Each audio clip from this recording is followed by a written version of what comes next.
Have you ever heard of a city so infamous that its name became a symbol for sin and divine judgment?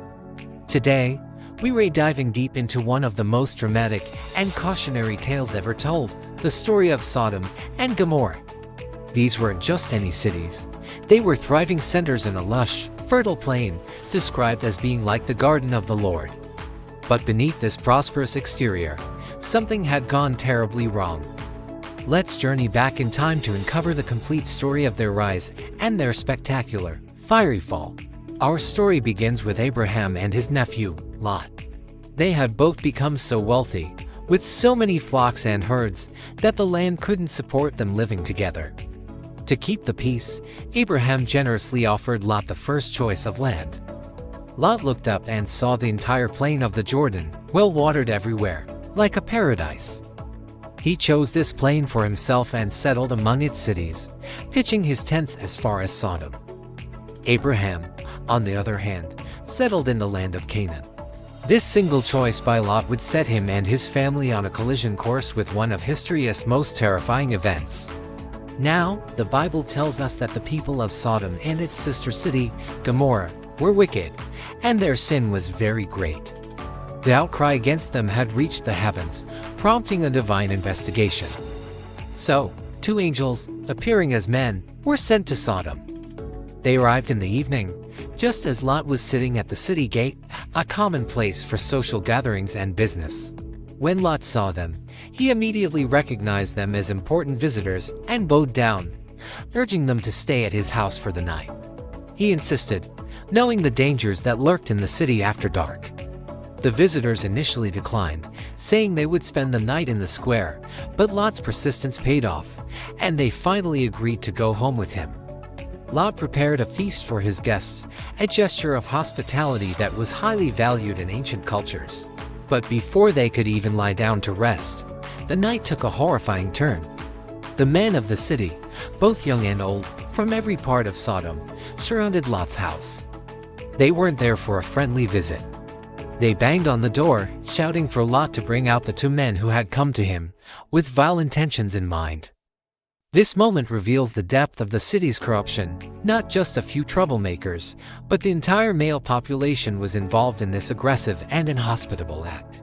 In a desperate and, by our standards, shocking attempt to protect his guests, Lot went outside and offered the mob his two virgin daughters instead. This shows how sacred the duty of protecting a guest was in that culture, but it also highlights the moral chaos of the city. The mob, however, was not interested. They grew even angrier, accusing Lot, an immigrant among them, of trying to play the judge. They threatened to treat him worse than his guests and surged forward to break down the door. It was a scene of pure anarchy and menace.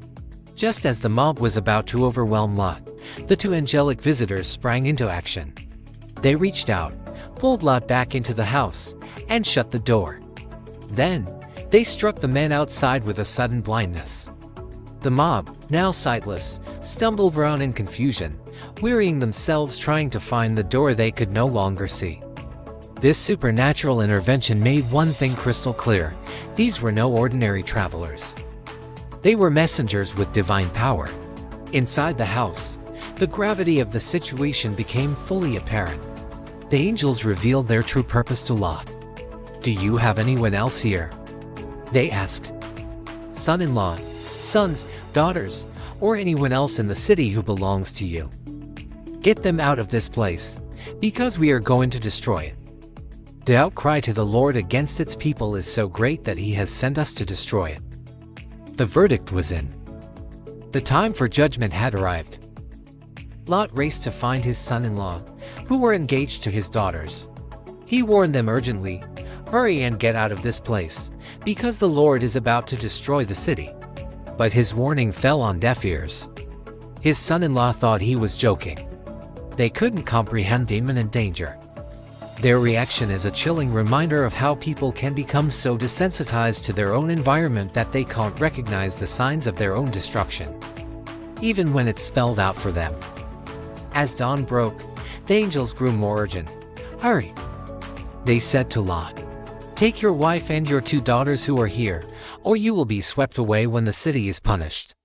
But Lot hesitated. Son-in-law, daughters, or anyone else in the city who belongs to you. Get them out of this place, because we are going to destroy it. The verdict was in. The time for judgment had arrived. Lot raced to find his son-in-law, who were engaged to his daughters. He warned them urgently, "Hurry and get out of this place, because the Lord is about to destroy the city." But Lot hesitated. Perhaps he was stunned, or maybe he was reluctant to leave his home and all his possessions behind. Seeing his hesitation, and in an act of great mercy, the angels grabbed the hands of Lot, his wife, and his 2 daughters, and led them safely out of the city. The Lord was being merciful to them. Once they were outside the city limits, one of the angels gave a final, critical command: flee for your lives. Don't look back, and don't stop anywhere in the plain. Flee to the mountains or you will be swept away.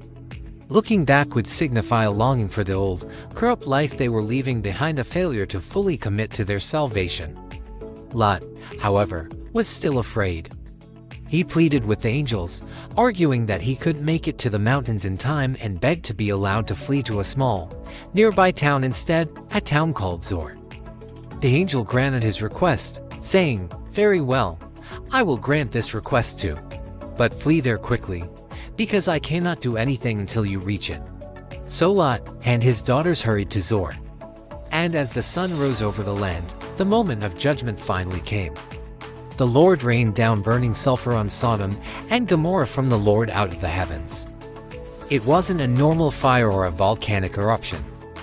It was a divine, fiery cataclysm that completely incinerated the cities and everything in them.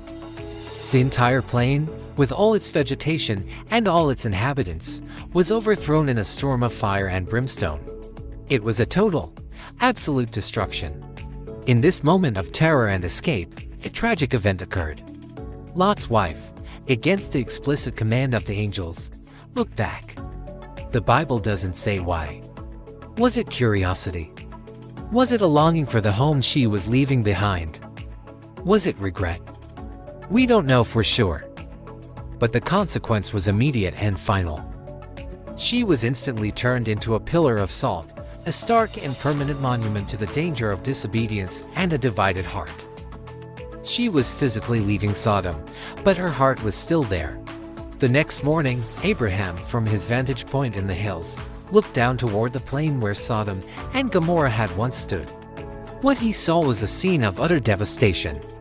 Dense smoke rose from the land, like the smoke from a furnace. The once lush paradise was now a smoldering, barren wasteland. But the Bible notes that in the midst of this destruction, God remembered Abraham and brought Lot out of the catastrophe that overthrew the cities where he had lived. It was Abraham's righteousness and his relationship with God that played a part in his nephew's rescue. The story of Sodom and Gomorrah is more than just an ancient tale of fire and brimstone. It's a powerful narrative about choices, consequences, and the nature of divine justice and mercy. It shows us a society that had become so thoroughly corrupt that it was beyond saving. But it also shows us that even in the midst of judgment, there is a path of escape for those who are willing to listen and obey. The image of Lot's wife, a pillar of salt standing on the edge of destruction, serves as a timeless warning against looking back when we are called to move forward into a new life. Thank you for joining me on this journey into one of history's most profound stories. If you found this exploration fascinating, don't forget to like, share, and subscribe for more deep dives into historical and biblical narratives. Let us know in the comments what you think is the most important lesson from this story. Until next time, stay curious.